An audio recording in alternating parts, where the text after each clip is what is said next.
Listen, this is a little bit off the subject. My sister-in-law, she wants to buy a place out at the beach. How do you like it out there? Who told you I was living out at the beach? I know it.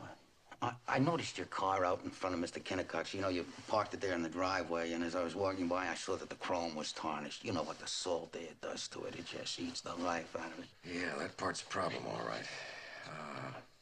You're a very observant man, Lieutenant. It's not what my wife says. Well, you tell your sister-in-law that she will love it at the beach. She doesn't mind that problem with the salt air on the chrome. I'll give her that message, and thanks again. Thank you.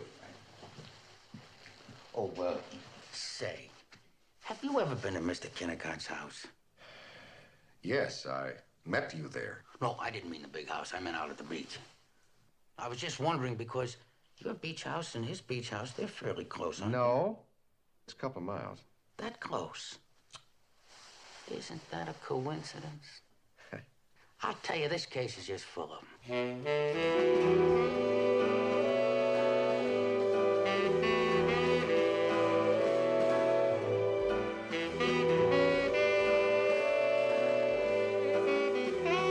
Hello, everybody. Welcome to the Columbo Confab podcast. This is Sean. And Steve. And welcome to the new season of the Columbo Confab podcast. Yay! Which is interesting because so far I haven't edited any of the podcasts for last season 6. So it's, wow. Yeah. So we're, yeah. So this episode, we will be talking about Death Lends a Hand, starring Robert Culp as investigator Bremer. But I bought something fun that I want to share with you, Steve. Where did I put it? Okay. So, do you ever have maybe a little bit too many cocktails, and it's late at night, and you decide to go on to okay, and you decide to go to on Amazon? No, you don't go on Amazon drunk. Well, I do. What did you buy? I was at work, and this arrived in the mail, and I love it because... Wait, slow down. You were drunk and you were at work? No. I was drunk when I was on Amazon one night, apparently. And sometimes I order things and forget about it, and then it shows up in the mail, and I'm like, what's this? Oh, okay, I can remember this now. So this came in the mail. It's almost like a gift to myself. Almost like I'm sending gifts to myself. So I got this thing. It's called the Colossal Columbo Quiz Book by Alan L. Galpert. And oh wow, I don't think that Alan got the. How old is it? How old is it? It was published recently because it's got questions in here about. It was 2013. It was published. I don't think that Mr. Galpert was able to obtain the rights for any photographs of anything from Columbo because on the cover of the book is the Leaning Tower of Pisa. Now, I almost fucking said pizza. But, so here, let me, let's see. There's all kinds, it's chalk. It's chalk. What was Columbo's first name in there? Yes, it is. Let's see. Oh, I'm trying to find, okay. Here we go. Let's see if you remember this, Steve. Avaricious art critic Dale Kingston kills Rudy Matthews, unsuitable for framing. What is the relationship? Mm-hmm. And then they have it. It's multiple choice, but I'm not going to tell you what it is. Oh my gosh. I don't know. They were uncle and nephew. Yes. Okay. Yep. We just watched that one too. Yeah, we did. Man, so. I'm losing it. What is the relationship between Adrian Carcini and Rick Carcini in Any Old Port in a Storm? Brothers. Oh, very good. Brothers. In Greenhouse Jungle, how is Jarvis Goodlin related to Tony Goodlin? Uncle and nephew. Correct! What is the connection between Vivica Scott and Carl Lessing in Lovely But Lethal? Remind me of the plot. That's how I'm remembering these things. Our very first, it's the cosmetic lady who, she's the cosmetic lady. And she kills Martin Sheen with a microscope. Anyway, so the answer is... They were lovers. I don't remember. They were. He's a former employee of hers.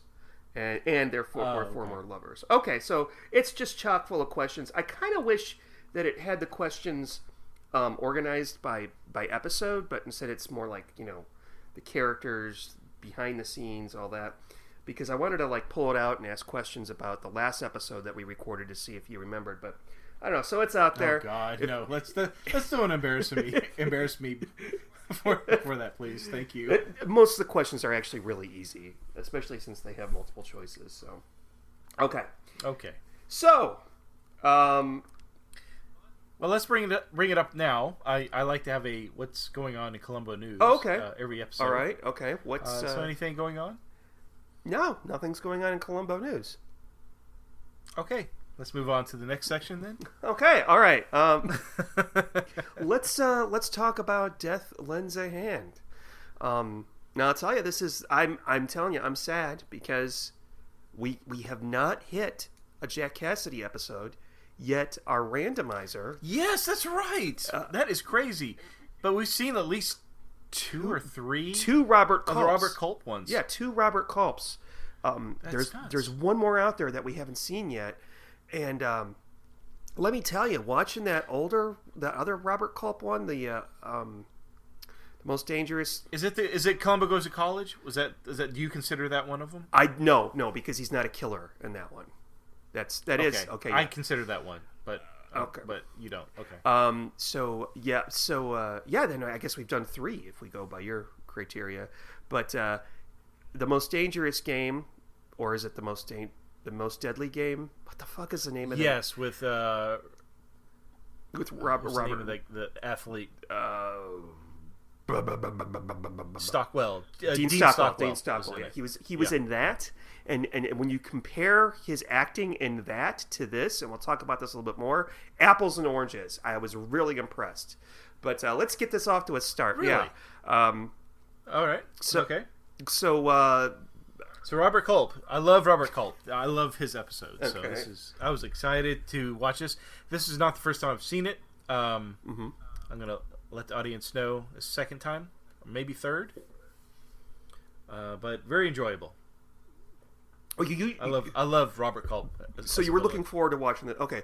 So it starts off. Robert Culp is a CEO, I suppose, or he owns a detective agency. Private detective agency. Oh, and by the way, this is, of course, in the first season of Columbo. This is technically the second episode of Columbo, although it's the 4th Columbo story. So this is way early on, and I think it kind of shows. I personally, in my head, call this the Brown episode. Not in a derogatory or shitty way, but because everything in it is brown. Everything is brown. I don't know why. Including the walls. Yeah. Oh my God. Lots of brown walls. Lots of wood in this episode. Yeah. So one of his clients is Arthur Kennicott. Yeah. Does this guy look familiar to you? He did. I wrote that in my notes. Looks familiar. Why do I know this guy? Okay. And the way he speaks is very distinctive. Yeah. That is, interestingly enough, I just asked you a question about the other episode he was in. He played Jarvis Goodland in The Greenhouse Jungle. He was a Columbo murderer. Oh, he's the uncle. Yeah, yes. yeah. That's it. Academy Award winner Ray Milland, who won an Academy Award in 1945 for playing an alcoholic in The Lost Weekend. I'm told that we don't do enough research, so I really, ramped it up with the research on this one. Oh, thank you, okay. by the way. Yeah, I want to inform and not just entertain. Because you get paid really good money doing this podcast. Exactly. Oh, man. I want to make sure you yeah. Yeah, I'm going to quit my job. I don't know about you, but yeah. But, so apparently Arthur Kennicott is concerned his wife is fooling around on him. And he has a right to that because he's an older gentleman. He owns newspaper companies on the West and East Coast, and he makes a lot of money. His wife is significantly younger than he is, according to him. Mm-hmm. So he's concerned. So he hires a firm to kind of investigate, which is Robert Culp's company, or Bremer. I don't even know what the name of the company is. They never say. So his... Wait, can we... So yeah, he hires Bremer to investigate, to make sure. And so the episode starts with him giving him a file on his wife, saying she's not fooling around, she's been loyal. Wait, can I rewind for just one? Can I rewind for just 1 second? Oh yeah. In literally the first 10 seconds of this, maybe 30 seconds of this episode, Robert Culp comes off as a complete fucking dick. He yelled, "I want that file! I want it now!" He is such an asshole to his employees, and it comes out again later on. Although he doesn't obviously act like it with clients, and I think that his relationship with Columbo is interesting too. But continue, I'm sorry. Oh, and fun fact, this is only one of 2 murderers that we are never given his first name. We're never given Mr. Bremer's first name. No, yeah, we never get a first name on him. Do you know who the other murderer is? And I'm Do you know the other murderer whose first name we're never given? No idea. It's Jack Cassidy as the Great Santini. Oh, we never get Santini's first name. Huh. Oh. So, no, I did not remember that. So, so he's got Kennicott's wife, Lorraine, I think her name is, in another room listening because he's going to want to use that for blackmail. Mm-hmm. Basically letting her know that, hey, if you can help me, if you get any information about your husband's business, let me know, because that's how I make my money is data or information. That's to him, that's his stock. Mm-hmm. So he uses the money to buy shag carpeting for his spacious apartment. Oh, I love that shag carpet. God, that must have been a pain to clean, by the way. But it is. We used to have it when I was young. It was an orangish, reddish shag carpet. Disgusting. I'm sorry. Continue. Now, when I think of shag carpet, because the shag carpet I think of is like maybe an inch in length. That shag carpet was 3 inches thick. I mean, that was insane. Yeah. You could lose a shoe in here, as Columbo later says. I'm sorry. Continue with your narrative there. I'm so sorry. So he confronts Lorraine. Bremer confronts Lorraine, say, "Hey, I told a lie to your husband to let him know that you were in fact being loyal in marriage, but I know you weren't." And she lets him know, like, well, that was a one-time thing, and it's over. And so he propositions her, saying, "Hey, your husband's in a situation where he hears a lot of secret news or secret information, and that's my business. Mm-hmm. Just let me know what you hear, and I'll consider it even." Mm-hmm. Well, she doesn't like that, and I don't blame her. I mean, anytime you're in a situation with blackmail, mm-hmm. You never know when they're going to up it. So I kind of see why she feels that way. She doesn't want that over her. And as a matter of fact, she off camera she decides that she's not going to do that, and she's going to tell her husband. Mm-hmm. Now, why she decides to go to Bremer's remote apartment on a beach and tell him this idea without letting anybody else know she's there, that's going to be a bad misstep. Yeah, I thought she was smart. I think maybe they just didn't have any drinks at her house, so she was like, "I'm going to go over to Bremer's house and have some cocktails." And look, that's true. She breaks into Bremer's house. Oh no, she doesn't really. She doesn't break in. He leaves the terrace door unlocked. No, she breaks in the dark, because remember when Bremer comes back, he has to turn on the lights. She's been sitting in the dark making herself cocktails. Oh, okay. All right. Yeah, that's pretty creepy. That is pretty creepy. And he is a little bit not pissed off about that, really. Well, he gets pissed off in a minute. Oh, he's got a temper. Yeah, but so she tells him no dice. He gets extremely angry and hits her. And man, oh man, a little while ago. Let's talk about this. By the way, yeah. Let's. I like in the 70s when they do the murderers kind of in a noir kind of feel to mm-hmm. it. So when Bremer kills her, it's kind of in slow motion. Mm-hmm. And then after the murder, you see how he plays out to clean up the murder scene in his glasses. Okay. Did you enjoy that? I enjoyed it the first 20 seconds. And then when it went on for the next 360 seconds, I was kind of like, are they going to finish? What's going on? Because that was a bit overkill for me. Okay, this is interesting to me because when I first saw this, like when I was a kid and I would tape them on VHS from TV, they would always trim the episodes for time, okay? And like for instance, in Make Me a Perfect Murder, they trimmed out that minute and a half of Columbo playing with the buttons, and you remember that?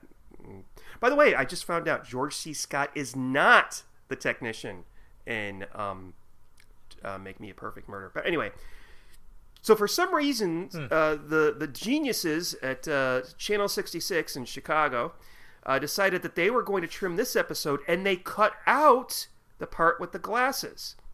And so basically you see him hit her, and the next thing you know, he's pulling the car up at that abandoned clearing and dumping the body.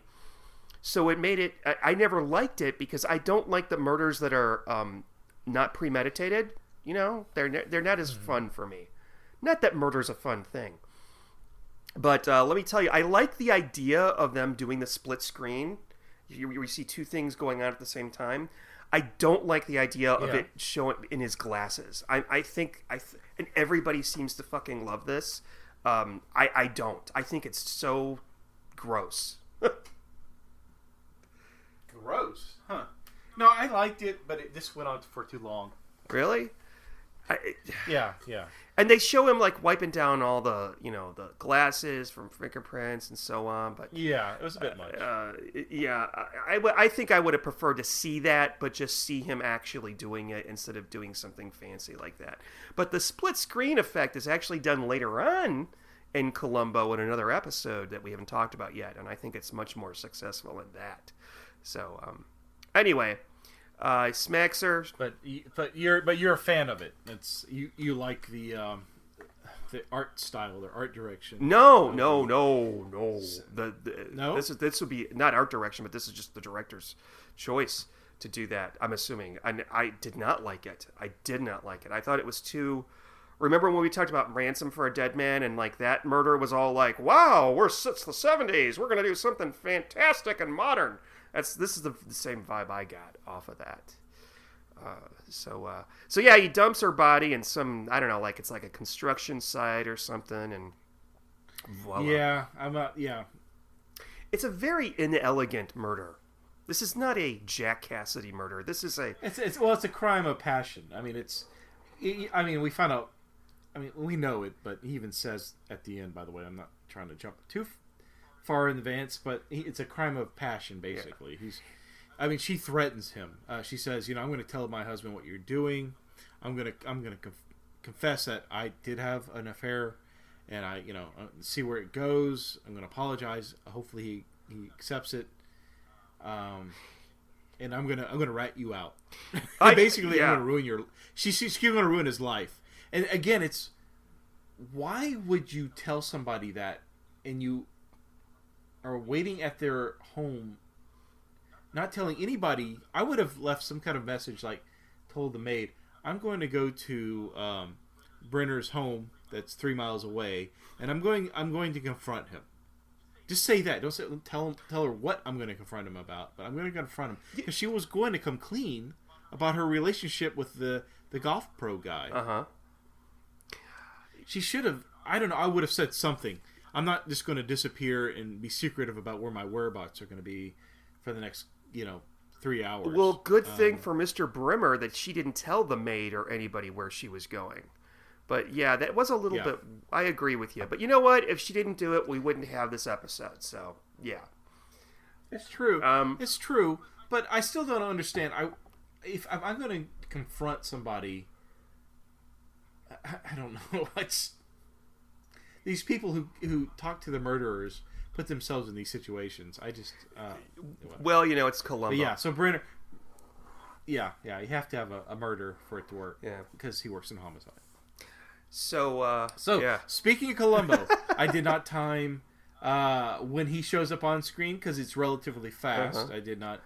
It wasn't like 45 minutes later. It was like 12 minutes. Kind of 12 minutes, I think. Not even. Yeah.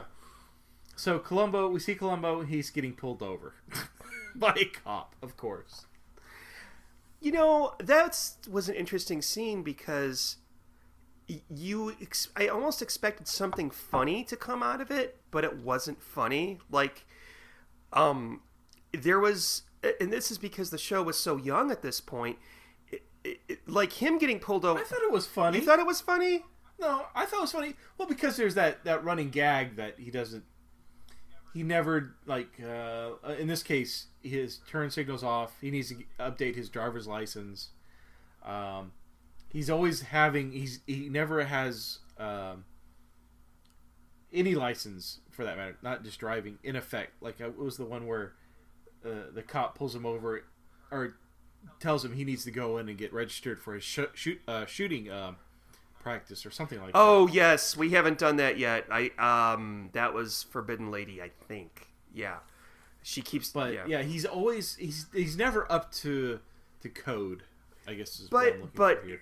In those episodes, he just sort of like shambles, well, I just, I don't know. This one, he gets pulled over and he just says, oh, I'm on my way to an 897. Or whatever the number was that he said. I can't remember. Might be coming up again later. I like that you're keeping track of numbers. I don't remember what number he said. I should have written it down and the cop says, "Okay, I'll give you a escort," and he brings him there, and it wasn't. I don't know. I guess it wasn't funny to me. It was just like, oh, I get it. Well, and I think they're kind of setting up that Columbo doesn't look like a cop. Right. He's unassuming. Right. It's okay. Yeah, I think that it's the show is young. We have to set that up. You're absolutely right. Yeah. So he shows up at the scene of the crime. He does not have rude colleagues in this one. Although the medical examiner, was also the medical examiner in the other Columbo. Columbo. I knew it. Yeah. I wrote down this guy. I mean, obviously younger, but I'm pretty sure it's the same medical examiner in another episode. It was the other Columbo. Oh, God damn it, Sean! It was the other Robert Culp episode we did. The Most Crucial Game. Is it The Most Crucial Game or The Most Dangerous Game? Because there's another one called The Most Dangerous Match, I think. The Most Crucial Game. I always get those two mixed up. Just like Case of Immunity and A Matter of Honor. I get those two mixed up, too.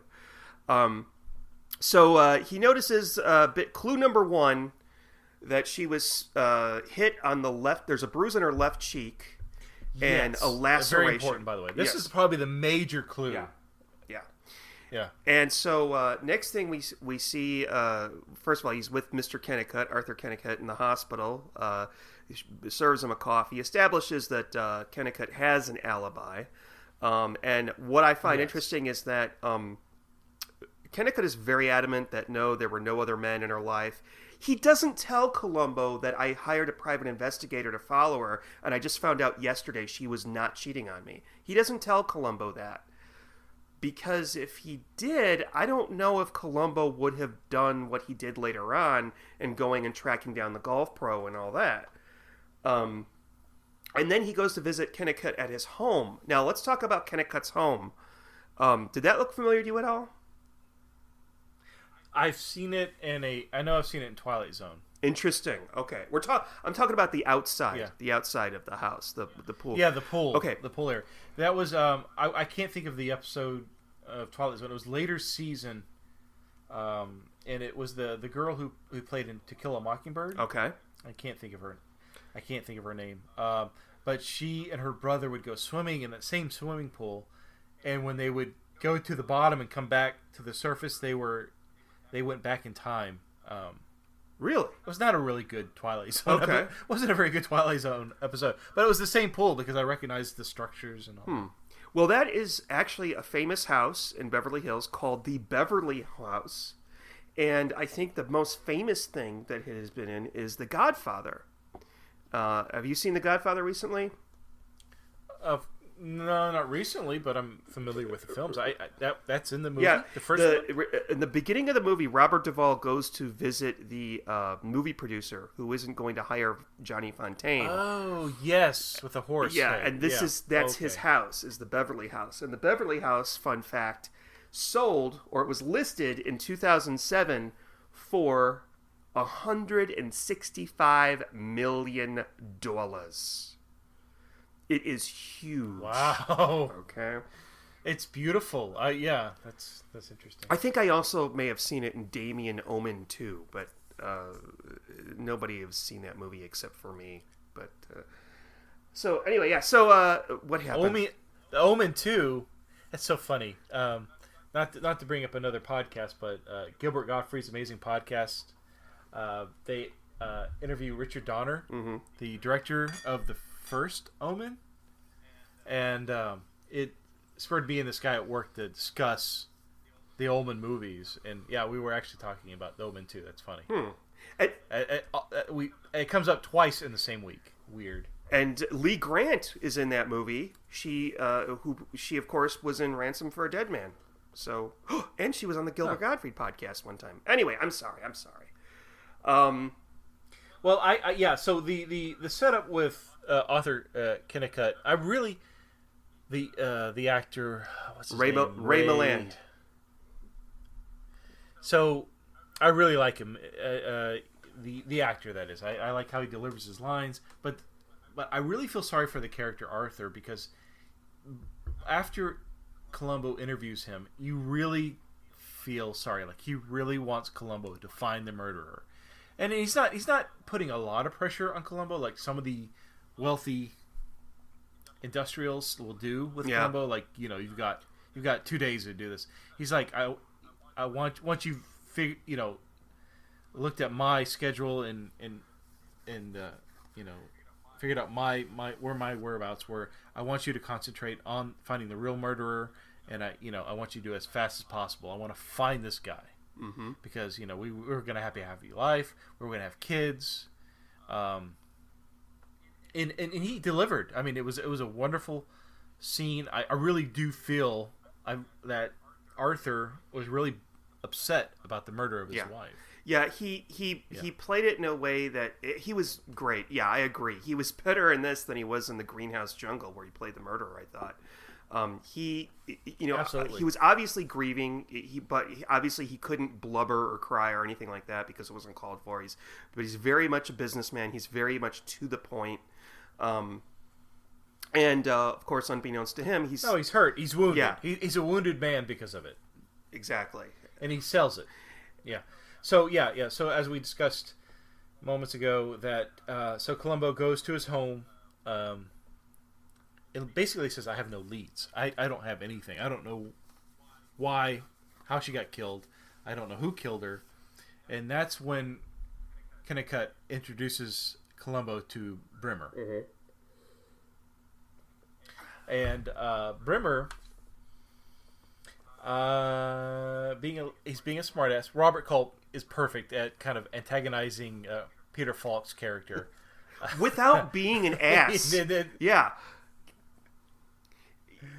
I just think of the scene where we were discussing about the Columbo goes to college kind of thing. Oh yeah, just kind of puts him down, but he's not as hostile with Columbo or Peter Falk's character acting in this one. But basically, Columbo kind of fumbles around. He brings up something that was a little awkward. I don't know if it was intentional. I agree. But I believe in what do you say? I believe in like palm reading and astral projection and really some crazy shit. It was just, which I would have never thought Columbo.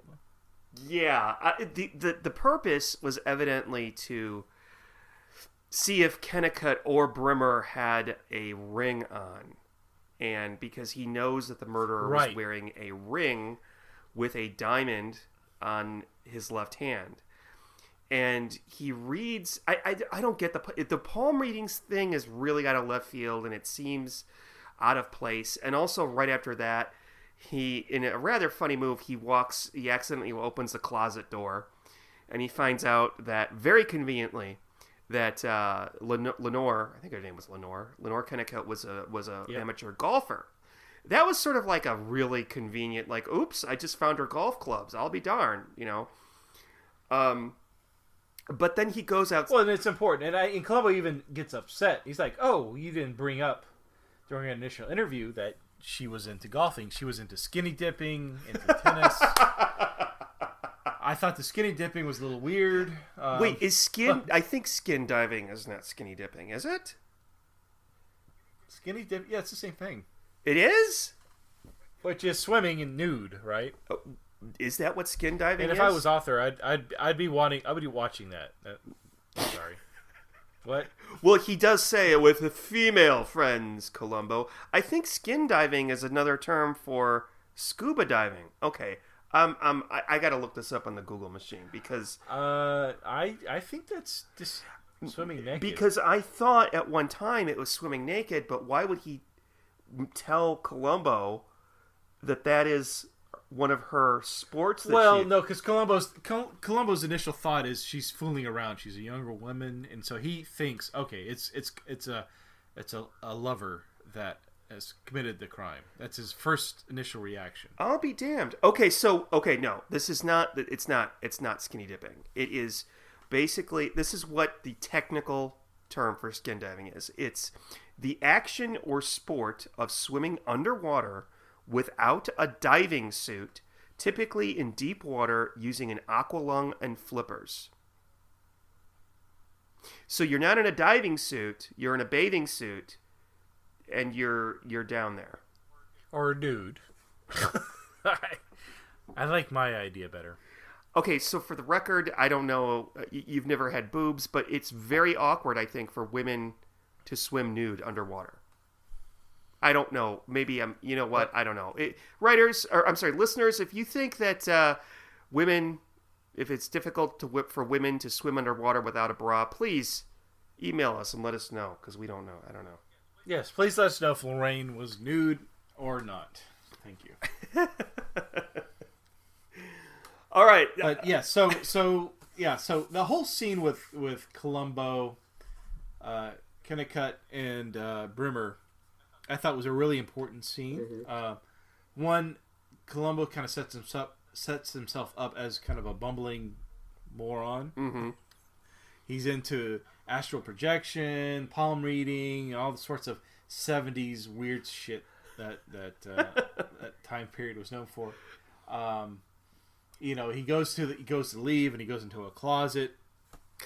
Yeah, that's and the whole time. The whole time Kennicott and Bremer are judging him. Oh yeah. So it was a good scene. It kind of showed that I guess Kennicott didn't quite feel Columbo or the homicide department was up to snuff. Definitely, without a doubt. Yeah. Which is interesting because the previous scene between Columbo and Kennicott, he's very professional with him. But then he flips sort of when he's at his house. And also Columbo, when he goes outside, and I forgot about this, even though I've seen this several times, he looks at Bremer's car and notices that the sea salt on the chrome has damaged the chrome, which means that he's figured out that... That's a killer, by the way. Yeah. So he knows that Bremer, number one, lives near the sea. Number two, has a signet ring on his, I guess it's his left hand, yeah. And then when he goes to visit Bremer later on... Oh, wait, no, before that, we have a really unnecessarily long scene with the golf pro that Lenore was having an affair with, which I guess was needed, but it's a little too long for my taste. Yeah, I felt like... I don't know, I felt like this took a good... I don't know, not quite 10 minutes of screen time with the golf pro. Well, we find out. I guess they were just trying to. Yeah, we find out though that the Columbo actually has a great golf swing, because I did not remember that at all, because that scene is so forgettable. I like that. Yeah. He's trying to figure out. He's the golf instructor. Obviously, his thing is to teach women how to putt. Yeah. Because that's what he's doing when he's there. And he's going through his logbook, his appointment book. And he... and I guess he takes note of when Lorraine has her appointments with him. That's later in the day. So he automatically starts figuring out, okay, there's something going on between these two. And I think initially he thinks that's the murderer. But after he gives him a chance, I think it's during the scene where he says, hey, can you show me how to swing a club? So the golf pro and him go out, and they're talking, and I think that's when he realizes the golf pro is innocent, because that's when he says, you don't have to tell me anymore. If I were you, I'd get a lawyer. Don't answer any more of my questions, which I thought was an odd thing to say. You've got somebody who's going to give you information, they don't know any better. And he tells them, don't tell me anymore. You should get a lawyer. Well, I know why. I think it's I think that he was a suspect in Columbo's mind, but I don't recall if in that scene he discovers whether or not, I don't remember the guy's name, we'll call him the golf guy. I don't remember if he finds out that the golf guy is not left-handed in that scene or not. But, and they go back to the golf guy later on. No, I don't think so. Yeah, interesting. And then he goes and he talks to Bremer. Now, I love the scenes between Bremer and Columbo. And the reason that I love them is that because Bremer is such a fucking hothead.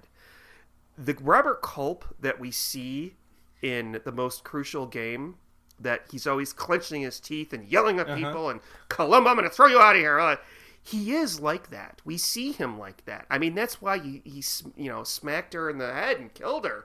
And we see his temper come out later. But he never loses his temper with Columbo. He handles Columbo in an extremely professional, easygoing manner. But when Columbo starts putting because he has to confide, because of Kennicott, they said, I want you two to work together. Columbo, I think he's going to use that to his advantage. And so I think when he starts building the case, and he's talking to Bremer, he's basically describing Bremer. And I think Bremer realizes that. He's like, well, the killer was left-handed and wore a ring. Oh, sir, I see you have a ring. I see you writing with your left hand. And he would, yeah. And then he brings up the fact that, it looks like the chrome on your car is corroded from the salt air. Why, this case is just full of coincidences, isn't it? And then we have the famous, he walks out of the room and we just get a shot of Bremer just sitting there like, oh, fucking shit. And Bremer even... Well, yeah. Go ahead. Oh, no, I was going to say, so when Columbo's describing the scene of the crime, what he suspects happened at the scene of the crime, he's like, the killer had, there's a scratch on her left cheek. The killer must have been left-handed with a ring, just like yours. Yeah. I mean, he's basically... I don't know when Columbo figured it out. I think pretty early. I think he figured the golf pro was not the murderer, and then he jumped to Bremer. See, that's I do kind of have a problem with that, because even though Bremer has the ring, he's left-handed, he has the salt in his car, why would Columbo jump to Bremer so soon? Because Bremer has absolutely no connection to the victim whatsoever. No, not at all. And he also finds out, he just tells Bremer at one point. There are two big scenes between Bremer and Columbo, and I'm kind of merging them. There's the scene where they're eating lunch, and there's the scene where they're not eating lunch. He tells Bremer during the scene when they're eating lunch, he goes, well, I think that maybe somebody was investigating her and found something out about her and was blackmailing her. How did he come to that conclusion? That is a huge leap in logic. But what I do like about it is that when he tells Bremer this, he is really smooth. He never loses his temper. He's like, oh, that's interesting, Columbo. Why don't you come work for me? He's really I think he's also genuinely impressed with all of the deductive work that Columbo has done. So Yeah. he really would want Columbo to come work for him. Well, he says something like, "Oh, my sister-in-law is interested in moving out to the beach. I see that you live by the beach, blah blah blah." And Bremer says, "How do you know I live by the beach?" I mean, that's when he brings up the chrome. So yeah, it really kind of highlighting his investigative skills. Yeah. And the job offer in which he tells Columbo, I'll pay you 3 times what the force is paying you, which I believe would have been... Which we find out is $30,000 a year. Oh my God. And, well, wait, doesn't Columbo say he makes $15,000 a year in a later episode in Etude in Black? I don't remember. Well, that's the next season. Yeah, that's the next season, yeah. So... And yet did we review the one where he goes to an apartment. It's basically a slum. He rents an apartment that he uses as a setup. Oh, for Undercover, I think. Undercover was the episode. Yeah. What about that one? No, that if you're going to make $50,000 by that time frame in the 70s, late 70s, Yeah, that's probably pretty good money for back then, but not bad. But I guess that's why everybody's leaving California, and that's why we don't. That's why we don't know anything about California. Yeah, we don't know anything about California. Yeah, the Marriott LAX. That's all I know. What was I going to say? Oh, but when Bremer offers him a job, the first question Columbo asks is, "Well, am I going to be able to keep working on the Kennicott case?" And Robert Culp is so good. You can tell while he's talking to Columbo, there's something just beneath that he is just there's a little man inside his head screaming his head off, but he's keeping this really calm exterior. And he only loses it twice. He loses it, 3 times. He loses it, of course, when he kills his victim. He loses it when he finds when his employee is giving out information about clients to Columbo, and he loses it at the very end when he's caught. He doesn't lose it, like he doesn't go crazy, but you can just he basically snaps at Columbo, which is the most that he can do without seeming unprofessional. It's like he's got this professional veneer 100% of the time. So I'm sorry, you were going to say. I know that you were going to say something. Oh no! So I just want to rewind that. Bremer hired. Well, no, he doesn't hire. He's got an employee that is an ex-Marine, with a crew cut, who's been investigating the Kennicott case for him. Right? Mm-hmm. He's got a bunch of ex-cops and military that he's employed, and so this guy named Leo, and I think it's kind of weird. It's kind of distracting for the case that we learn a little bit about Leo and his wife and his kid Teddy. It's kind of like, where's this going? But he basically sends Leo off. I think he realizes the heat's picking up, that he's on the suspect list with Columbo. So he sends Leo out of country. Yeah. Go ahead. I'm so sorry. I just felt like that didn't go anywhere. Yeah, no, it didn't. And all it does is it leads up to Columbo at the local park, children's park, swinging Teddy, his son, because now Leo's out of the country. Apparently, moms leave their kids alone at parks back in the 70s. Well, they would, right? Oh, I mean, yeah, in the 70s, yeah, so totally, now. yeah. But she goes to get ice cream. They get some ice cream, even though it wasn't ice cream. It was, but so Columbo is at a park in a trench coat. Yeah, you imagine you're a mom. You go get the ice cream. You come back, and there's a guy in a trench coat pushing your kid in the swing. And you know what? And he doesn't. He doesn't identify himself immediately. He doesn't say, "Oh, I'm a police officer." No. He says, "Oh, hi," let me swing you some more. Yeah. Teddy. And I'm really glad that Teddy's such a nice name. I'm really glad that she reacted the way that a normal parent would react, and she's like, "What is going on here?" Not today. Not today. Yeah. That Oh would be man, totally different. there would be the police would be called. It would be on the local news. Yeah. I wrote down in my notes. At least he didn't ask Teddy or at least he didn't tell Teddy that he was pretty, like he did in that one episode. Oh. No, he does that with young girls. Oh, that's so disturbing. Yeah. Whatever. Okay, yeah, it's different time. I'm willing to believe it. I know it. That's what it is. It has to be. Please. Yeah. I'm sure. Please let it be that. Yeah. Because when I was a kid, probably the same age as Teddy, I was allowed to go like 5 blocks down the street to the park and play by myself.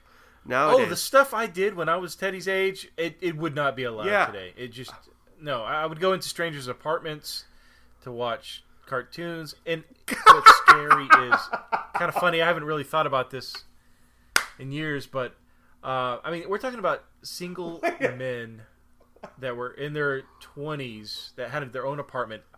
I would just show up at their apartment to watch cartoons.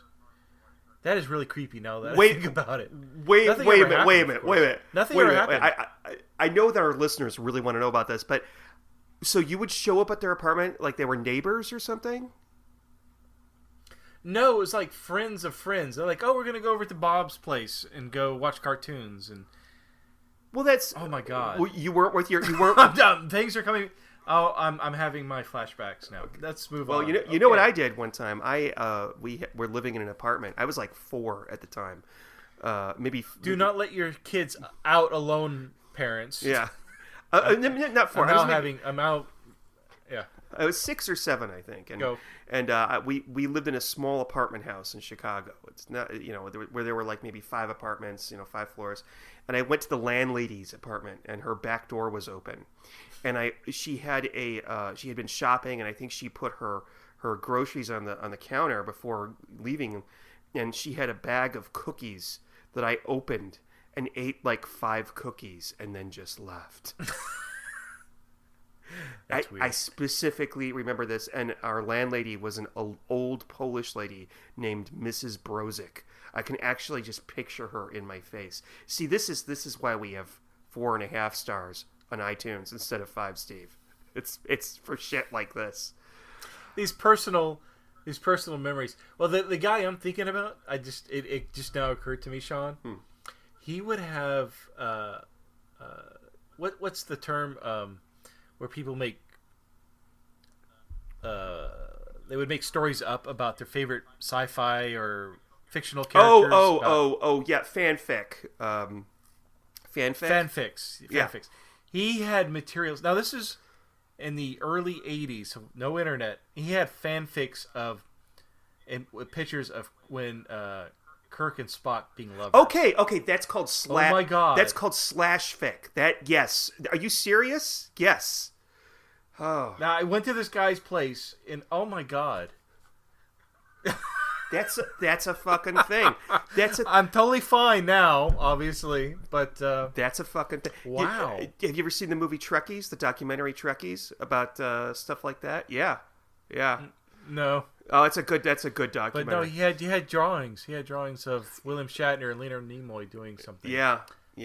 At the time, as a kid, I did not think anything of it. Yeah. Okay, so we're going back to Columbo, ladies and gentlemen. I apologize for steering the boat into. Yeah, we'll talk about that more. We'll talk about that more when we do our Star Trek podcast after we run out of our 69 Columbo episodes. I have no idea. Okay, so Columbo goes to the DMV. That is the best DMV I have ever seen. Like that. There's one person in front of him. One person.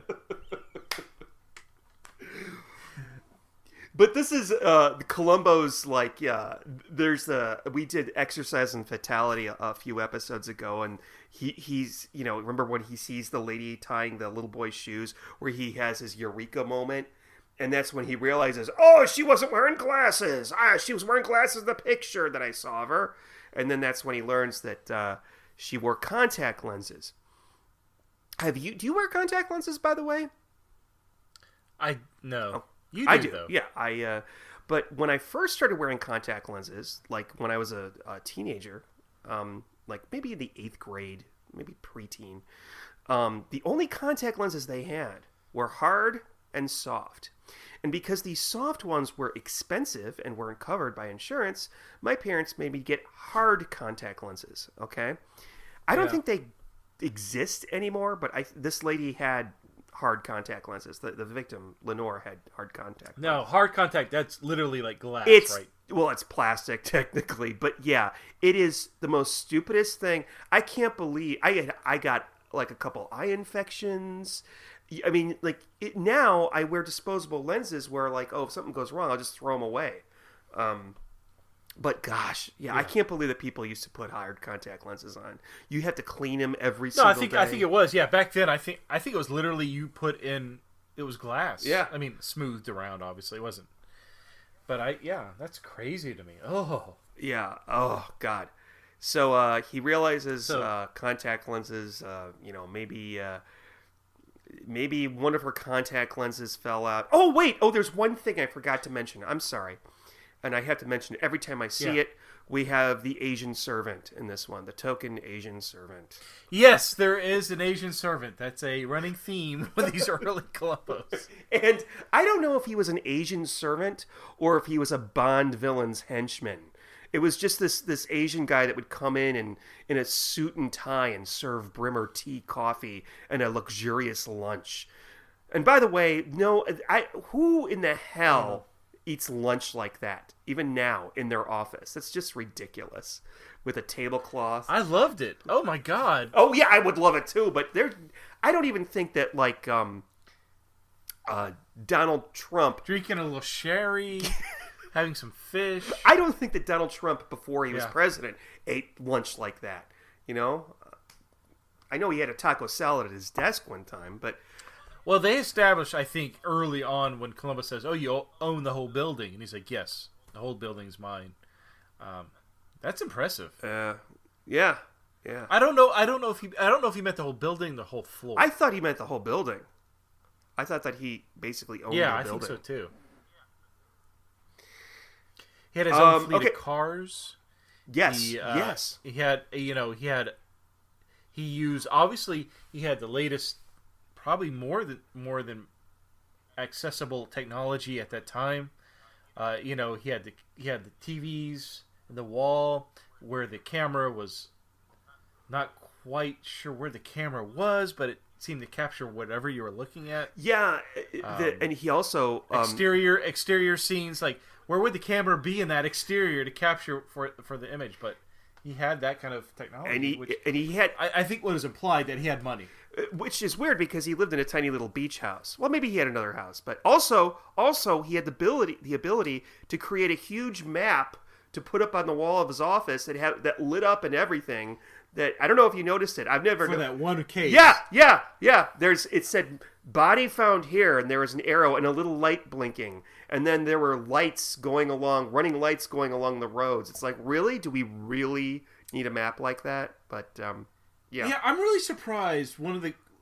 So Bremer didn't, when he dropped the body off, I'm surprised they didn't match the tire marks. But whatever, that's a really good point. That's a really good point. Because it's happened in Columbo later on. I don't know. Yeah. Oh, wait, sorry. Excuse me, I got my tie in those tomatoes. Sorry. Yeah, right. Improvised scene. All right, so the contact lenses. That's when Columbo discovers the contact lens. That's going to be a key piece to his investigation. So he asks Arthur Kennicott, can we exhume the body and check to see if she's wearing her contacts or not? Because he feels that it's a very good possibility they could have gotten knocked loose, and it would be at the scene of the crime. If they can locate... Oh my God, if they could locate a single contact, a clear little little disc at the murder scene that would be incriminating. Yeah, that's it. What are the odds? Well, obviously, yeah. Well, this is all a setup, obviously. But I made a note where Mrs. Kennicott is. Yeah, I think at this point he's got to know it. Arthur. I'm not sorry, Arthur. Bremer was the murderer. He has to have known at this point. Yes. Because Yes. I think at this point he's setting the trap. Yeah. For Bremer. Yeah. And by the way, I wrote down in my notes, Mrs. Kennicott is entombed very close to where the future late Mrs. Gillespie will be buried.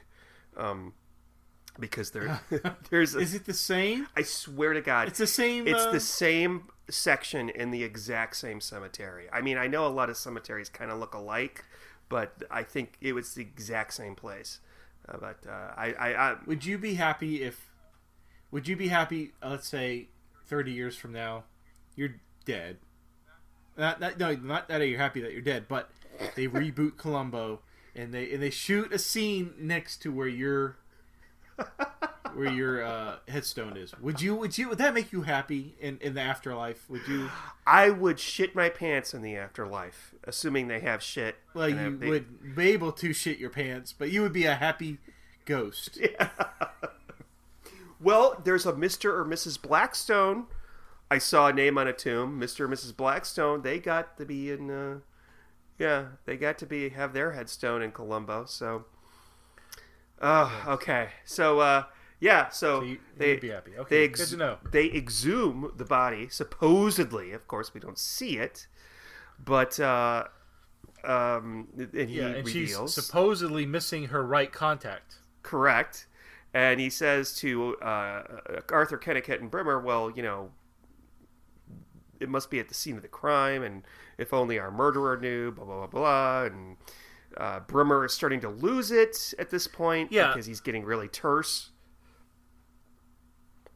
There's a scene where there's a moment where he goes, the scene in the car in the cemetery where Bremer's starting to lose it. And at one point, they're talking about exhuming the body, and Kennicott says, well, it's what we have to do. It's what the lieutenant says. And Bremer just says, okay, as you wish.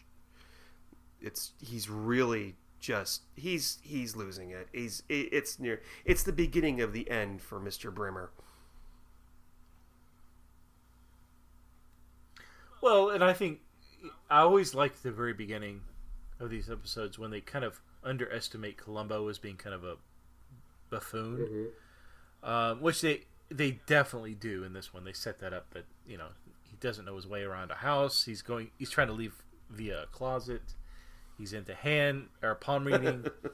So I think Bremer's initial thought of Columbo is now changed to, I'm in trouble. This guy's on to me. Yeah. Well, he tries to give him a job. Right. And Columbo even shows up after that scene and says, even though I think Columbo, that wasn't his reason for showing, I think he's prodding Bremer at this point. He shows up at his home. Bremer, by the way, is on that 3-inch shag carpet looking for that contact. And Columbo shows up. The reason for showing up is, hey, I just wanted to let you know I'm not going to accept the job. Thank you, by the way, but I'm not, Do you really need to show up for that? No. No, he's not doing that. He's kind of just prodding Bremer because he's like, oh, yeah, this is a beautiful rug you have here. Mrs. Columbo, who's not real, would love this.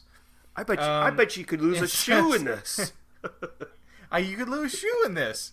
And that just drives Bremer crazy. You can tell. He's playing with him at this point. Yeah. The tables have turned, and Columbo has become the hunter instead of the huntee, instead of the bumbling idiot. And Bremer can't wait to just get him the fuck out of there so he can continue searching for this contact lens. I just would have I would have thrown the rug away, or would have gotten a vacuum cleaner and just. I mean, admittedly, I don't know what it takes to vacuum a 3-inch shag carpet, but I think early on when we see the initial murder, glass and particles get spread all over, right? Yeah, I was confused by that. So I would have vacuumed that. Yeah. So, okay, Bremer's car is on the fritz. He uses the same mechanic as Alex Benedict does, by the way, in Etude in Black. It's the same exterior. Oh, is it the same guy, really? Is it the same guy? It's not the same. Well, we don't see the mechanic, but it's the same exterior shot of the. It's the same garage. It's the same mechanic shop, and he doesn't break in technically. He breaks in. He uses a lockpick, and he finds the contact lens in the trunk of his car. Lights are turned on, and he's busted with the contact lens, and. Yeah. This is where he's keeping it together. And then for just 1 minute, for 1 second, he loses it before he's hauled off. And he basically confesses and tells Kennicott, it was an accident. I didn't mean to hurt either one of you.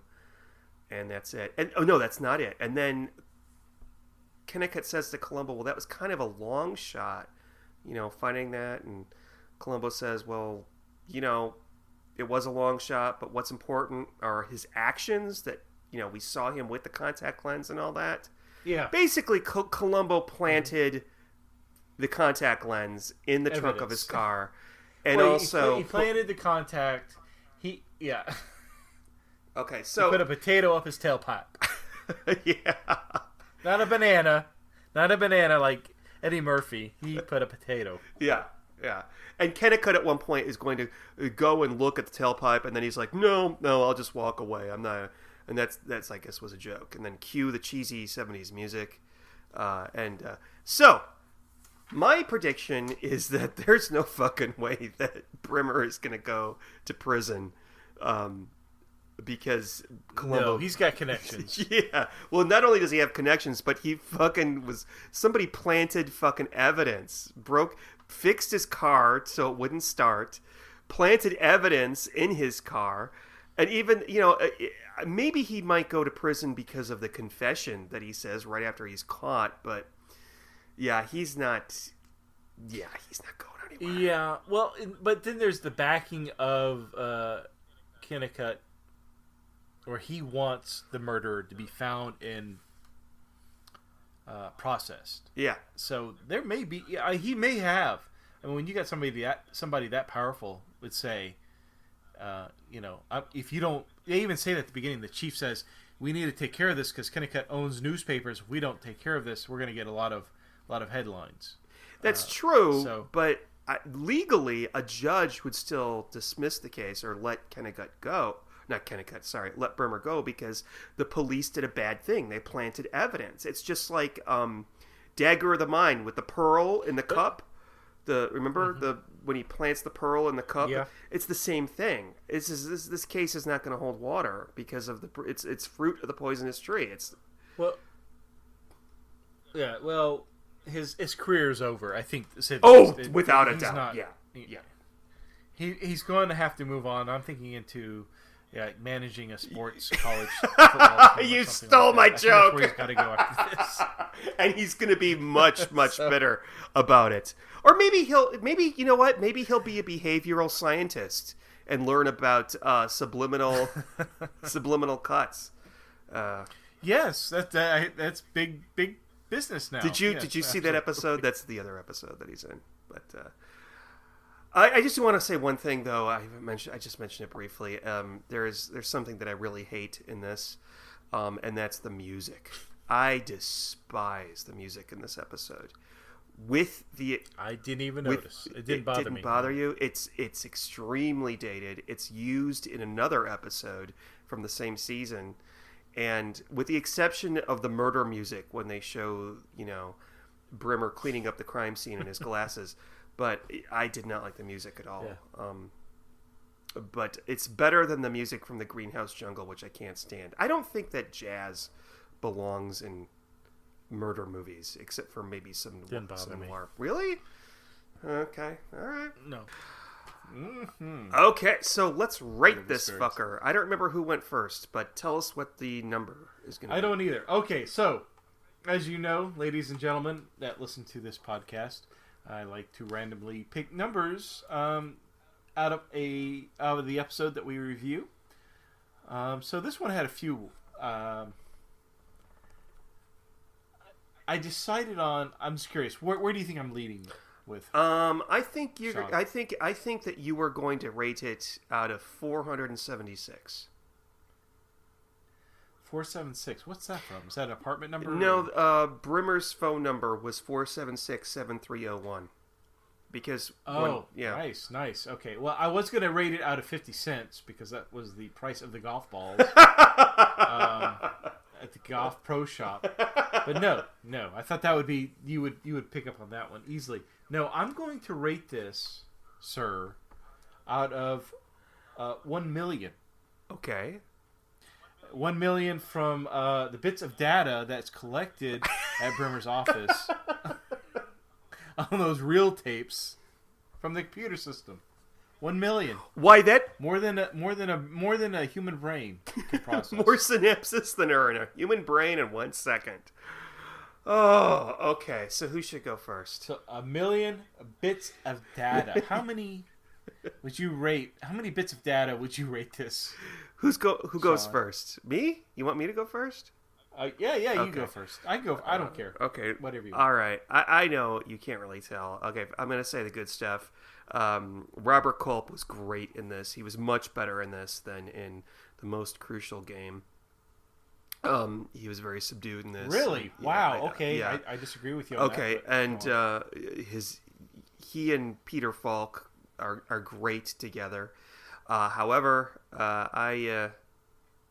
other than that, I don't care for this at all. I think this is one of the dullest episodes. When you really come down to it, you could really just describe what happens in it in one paragraph. It really does.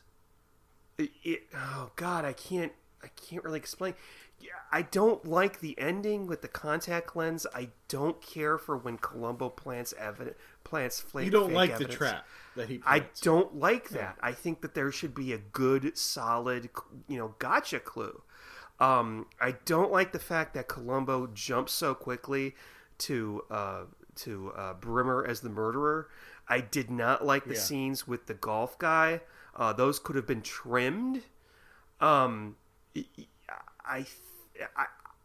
They were still fighting their feet with the character. For instance, Columbo doesn't even wear his raincoat for half of it. He's just in his suit, and that's fine. Really? Whatever. Yeah. If you watch, Didn't even notice. and if he's inside, he's without the raincoat. And I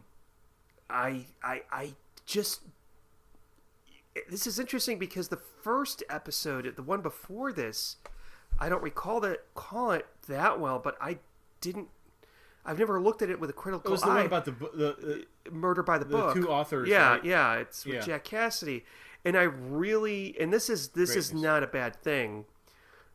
And it's not a bad thing, but it bothered me, and I don't want to say it. It lessened my enjoyment that Peter Falk was not as good in this as he was later on. He was still really trying to find his feet. Actually, you know what? Yeah, he was better in Ransom for a Dead Man than in this. And Ransom for a Dead Man was like a year before, or earlier in the year before this. So I just thought it was a little dull and a little boring, especially for a shorter episode. With on DVD, it's like an hour and 10 minutes. So That's it? yeah, so I'm gonna give it average. I mean, I liked it but didn't like it type thing. Oh, and I hate the music. Obviously, I'm gonna give it a 515,317 out of 1 million. Okay. Well, I disagree with you. I know. I could It's tell. the first. Yeah. Usually we like the same shit. Yeah. Your issue with the Golf Pro, I liked those scenes because Columbo was kind of I don't want to say he was an idiot. I think he's totally playing the scene, but he's kind of comes off as an idiot with the palm reading and going into a closet instead of the main door, which looks identical, by the way. they kind of make fun of. He's kind of a doofus.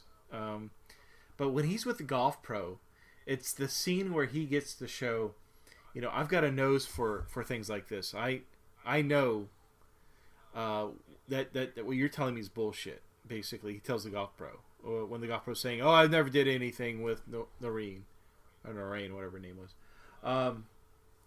The scene where he says, "Why don't you give me a golf lesson? Come on." He's like prompting him, like, "Come on, just one golf lesson, please. Just show me. I'm thinking about taking up a sport. I don't know how to do this. Come on." When he finally gets out and he talks to the golf pro, he basically says, "I know you're lying. I know my business. You know your business." And he swings that club and he hits a perfect hit. Right. That shows that Columbo knows he's on his game. He's not as stupid as we think he is. And right? That's the template for Columbo, really. You're right. You're absolutely right. Yeah. So I liked it. I don't know what scene it was, and I thought it was this episode, but there's a one where he says, "By the way, my business is homicide. Yes. I think you should know that," and walks off. Yeah. I thought that was this episode, but it's not. But I like those scenes where he's basically telling the killer or telling somebody, "I know what I'm doing, and by the way, I'm on to you." Mm-hmm. This is what he's doing with the golf pro. But I like those. I liked it. I thought the scenes with the golf pro was good. I know it was kind of misleading. I can see where you feel that. Robert Culp I thought was great. No, wait. Okay, go ahead. I'm sorry. No, and I liked all the characters. I honestly don't watch the time when I watch these things. So if it's an hour and 10 minutes, what you said earlier, that surprises me because I enjoyed it. It almost felt like it was done in 30 minutes. Mm-hmm. It was just an enjoyable episode for me. Huh. So for me, I would rate this a lot higher than what you did. Out of 1 million, I would give this 999,989. Really? I thought it was really... Yeah, I really enjoyed it. I thought it was great. I love these earlier Columbo episodes. I think if you were to aggregate the later episodes and the earlier episodes, I'm more prone to the earlier ones. I enjoy them more. I enjoyed this quite a bit. So I was very happy with this. I've seen this more than once. I know that. And watching it second or third time, I really just it was more enjoyable the second time for me. Okay, interesting. So I loved it. I loved this episode. I thought it was great. That's really now. You said earlier that you thought that Robert Culp was better as the sports team, the football team manager. I thought it was. I enjoyed the sports one. I liked him better in that one, but still a very good episode. And I didn't mind. I think if anything, I thought the during the murder scene where you see how he proceeds to clean up the crime scene in his glasses, that lasted way too long. Mm-hmm. That could have been cut down quite a bit, but still a very, very enjoyable episode. But yeah, so these early episodes are so enjoyable to me. I really had fun. I think the later ones, like I wouldn't want to watch those again. Wait. Like one time's enough. I have to ask you a question. When you say the later ones, do you mean the 90s episodes, or do you mean the one? Yeah. Okay. So yeah, the 90s. But these earlier ones I think they're so rewatchable. Mm-hmm. They're very enjoyable. But you've been liking the 91 so much lately. I have. Well, yeah. We've been lucky in that we've had a run of Yeah. good ones. Because I know that there are a couple that we haven't touched yet. Who knows? We haven't spun the wheel yet. But before we do spin the Wigan wheel of the 90s and find out what's going on next, I'm looking forward to it. Yeah. I have some feedback to read. And yay! Yeah. I love feedback. So I think that I'm going to positive, right? We'll start on a positive note. I want to thank somebody who actually left a review on iTunes. And by the way, I encourage everybody who enjoys the podcast to leave feedback on iTunes or the podcast app or whatever. A couple people rated us, and they didn't leave a review, but that's fine. So I want to give a shout out to a gentleman named Eric. Actually, his username is Eric is Listening. He just left this a couple days ago. He titles it Amazing. He said he thinks we're amazing, Steve. He said, I really thought I was alone in my love of this decades-old show. But I come to find out there are a few different podcasts that dive deep into the Columbo episodes. This one is the best. Sean and Steve express a real love and interest in the show with enough asides and off-topic conversations to keep even the lesser 90s episodes interesting. Love it. And he left a 5-star review. So thank you, Eric. That's a very sweet review. Wow. Sweet as in sweet, and sweet as in also very nice. Like a kitten. Like a kitten. Okay, so now I'm going... Well, yeah. And I think... Well, no, I just want to say that's really nice. And, I think there's more people that really enjoy this show. Mm-hmm. And I find it interesting. It seems more people in Europe like this show than in the U.S., but I was thinking if you were, willing, could we rename the podcast to the I Love Tyne Daly podcast? Maybe after we run out of Columbo, we'll do a Tyne Daly podcast. Because we bring her up every episode, apparently. So okay. So I want to talk. I want to talk about a gentleman. Actually, I don't even know if it's a gentleman. I think that it's. I don't know what it is, because this is a person on Twitter, and of course, when you criticize something on Twitter, you're anonymous, okay? Unless you have your name, Sean Homrig, at blah blah blah blah. Well, this is an anonymous Twitterer, or as I will call them, a twatter. Actually, I'm not gonna, but this is at Network Famos. That's Famos. Actually, I probably shouldn't have said that. That nobody tweet this person anything about this, but it's basically it looks like a work account, somebody's business account. So this is what they tweeted me. Good grief! Do either of you do any research? Think good. Oh my God! Okay, stop. So wait, this is not a positive feedback. No, this is not positive feedback. I have to bring this up though. I mean, people have tweeted me stuff, but I'm the one that runs the Twitter account around here, and I don't tweet very often, But good grief. Do either of you do any research? Thank goodness we have the just one. I watched the episode. I had the IMDb ready just in case somebody was in something interesting like Myrna Loy. Thank goodness we have the Just One More Thing podcast. Not knowing who Myrna Loy is and not tackling the oddity of Columbo setting up the port wine trap with the restaurant staff and then being treated like they never saw him before. Okay, now he's talking about the end of Any Old Port in the Storm, in which Columbo arranges for the burnt wine Great to be episode, served. by the way. We didn't mention that. But sir, I'm just going to say, assuming you are a sir, I'm just going to say that since Columbo was playing a trick, he didn't want the restaurant staff to recognize him in front of Adrian Carsini. Now, this is the thing, though. I tweeted back at him, or twatted back at him. I said, we're here to entertain, not to inform. And nothing wrong with two guys in their 40s not knowing who Myrna Loy is. Okay, I know who Myrna Loy is now. She was in The Thin Man with William Powell, who was also in My Man Godfrey, another great film, and I do know a little bit about fucking films. And then his response was, then talk amongst yourselves and not on the airways. Entertaining.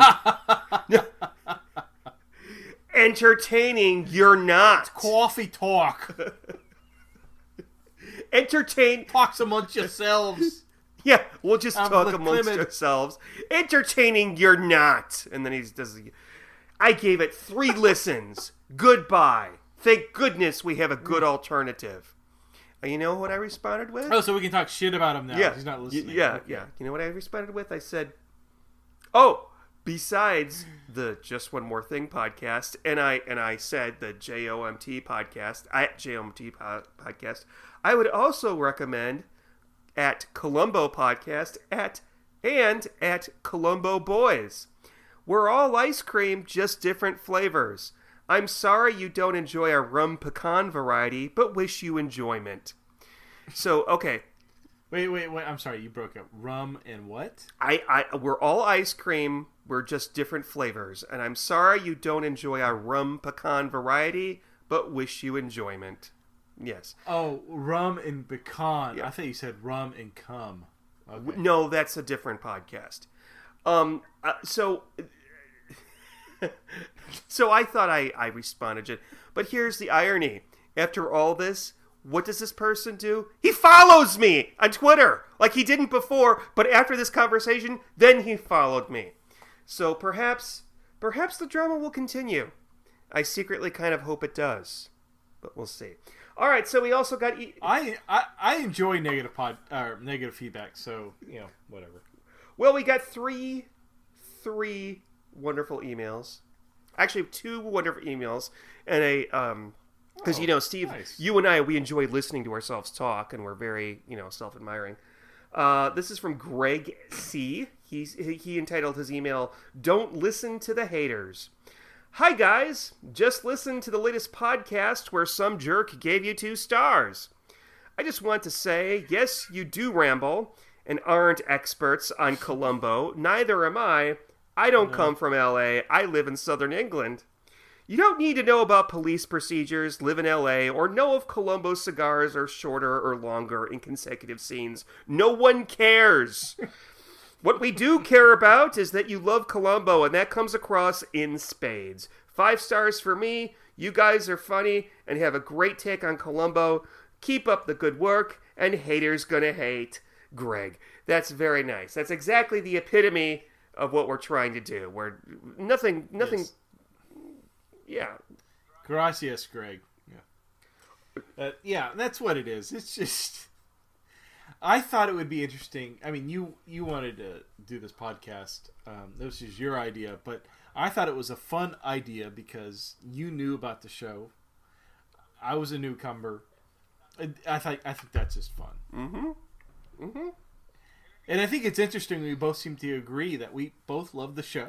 It's not one hating it and one loving it. We seem to align with each other's opinions. Yeah, most of the time. Not this episode, but most of the time.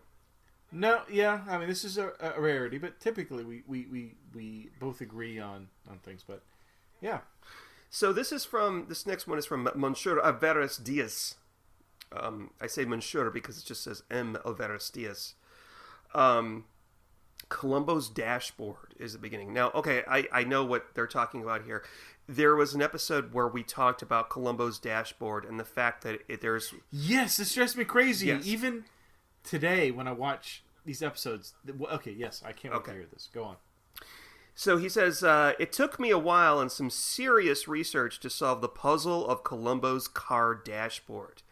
I was also intrigued for a while, but now I can confirm that the metal fence on the dashboard was an aftermarket windshield defroster. Okay, looking back, since I'm in my 60s now, I clearly remember those back home. Memories, just memories. I gave you a 5-star review on iTunes. Please keep up the good work. Yes, there is a Mrs. Columbo, and your rating system sucks. The rating system sucks thing is because... So why would Columbo in L.A. need a defroster? Well, it's a French car, and they have cold weather in France, don't they? I mean, just saying. And it does get cold in L.A. sometimes. It makes sense. It looks like heating elements. Yeah. I mean, yeah. I believe him completely. Yeah, but why would you need that in California? Well, it's a mass-produced car at least one time. They don't make special cars for, Texas and then make different ones for Chicago, Just saying. So he's not... Yeah. Believe me, you still need the... He's not going to like the 1 million. All right. Yeah. And then just today we got an email from Victor Jones. This is, I'm sorry, Victor J. I want to maintain your anonymity. Not that we're in AA yet. So he just entitles us Season 5. He says, Dear Sean and Steve, I finished listening to your episode on Suitable for Framing and probably enjoyed this season as much as, if not more, than the previous 4 seasons. He's talking about the seasons of our podcast, not the seasons of the show. Right. I might even give No Time to Die another try, as your discussion of it was more engrossing than I found the episode itself to be. Yeah, No Time to Die deserves a second watch, I found out, because I used to hate it until I watched it for this, and then Since you managed to review both Jackson Gill's first and final Columbo episodes in the same season, is there any chance of your contrasting what you thought of the 2 episodes relative to each other? Okay, so I read this before we started recording, and I probably should have looked up what 2 episodes he was talking about, and I didn't. Because I'm lazy, and we don't do research. On the Just One More Thing podcast, they mentioned that Gillis had a role in popularizing Superman beyond the comics. And I saw on IMDb that Dale Kingston's uncle was played by Robert Shane. Now, remember, he had like 1 second of screen time. He was played by Robert Shane, who's probably best known for playing Inspector Henderson on the Superman TV series. Ross Martin's best role outside of the Wild Wild West is probably the asthmatic kidnapper in Experiment in Terror. Now, I want to see that asthmatic kidnapper. That sounds good. I know that Ross Martin, I found out after the fact, that Ross Martin actually played Charlie Chan in a movie, which is interesting. Finally, on the Bird in the Hand episode, I believe you speculated on what that episode would have been like if it had been produced during Columbo's original run, to which I say, wasn't that Last Salute to the Commodore? I don't know about that. I don't know. What do you think about that? I don't know if that's a good... Jeez, I have to revisit. You don't remember, do you? You don't remember which one a bird... No, I don't. That's with Tyne Daly and Gret Evigan as the killers, and she kills him eventually. And then, of course, Last Salute to the Commodore is the one that we did. Was the Bird in the Hand, was that the sports one? Yes. No? Okay. Everybody in my life... I'd have to think about it. Okay. Steve, you don't remember. You could just say, I don't remember. Tyne Daly came up again. I love it. I appreciate the regularity with which you two are putting out shows. At this pace, I wouldn't be surprised if you finished the Columbo series before Just One More Thing podcast. Keep up the good work, Victor. Thank you very much, Victor. That's very sweet of you. Thank you very much. And it is.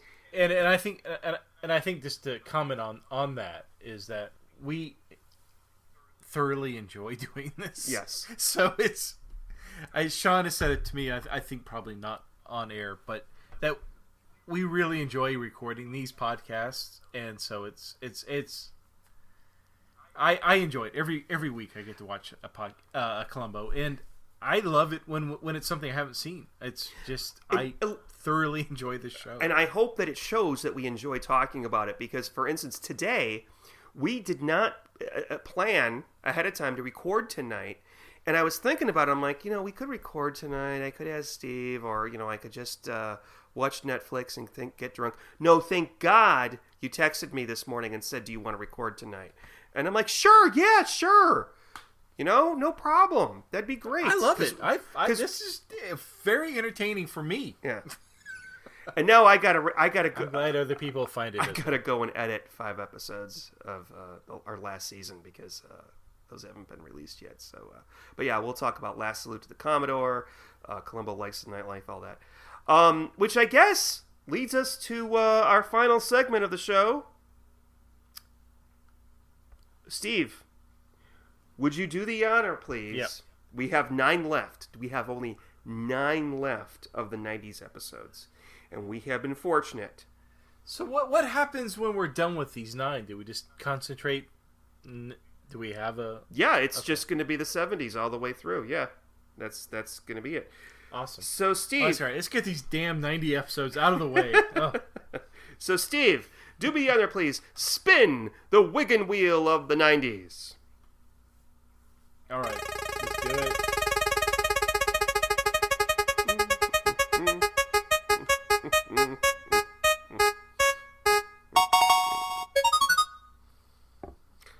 All right, we are going to talk about Grand Deceptions, starring Robert Foxworthy as a murderous. Is it Robert Foxworthy or Robert Foxworth as a murderous general in the army, or something to that effect? I don't know. He's a military guy, yeah.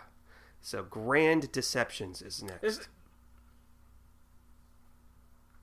Do you know anything? Okay. This isn't one of those that you watched on your own time, is it? No. No, you don't bother. I'm looking it up now. You don't bother watching watching these on your grade. You know, Robert Foxworth. Is it Foxworth or Foxworthy? He bears a very striking. Foxworth. He bears a very striking resemblance to, I think it's Robert Reed, who played the dad on the Brady Bunch, but totally not the same guy. Totally not him. So, and actually, this episode, by the way, was fairly early on in the 90s Columbos. So, yeah. So we'll watch it and find out what we think about it. I'm looking forward to it. Okay.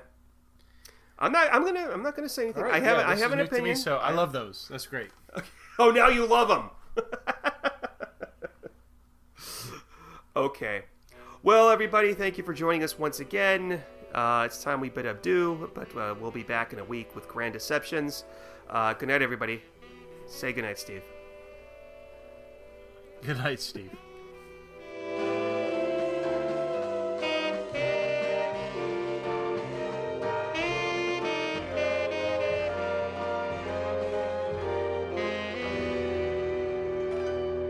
Thank you for listening to the Columbo Confab podcast.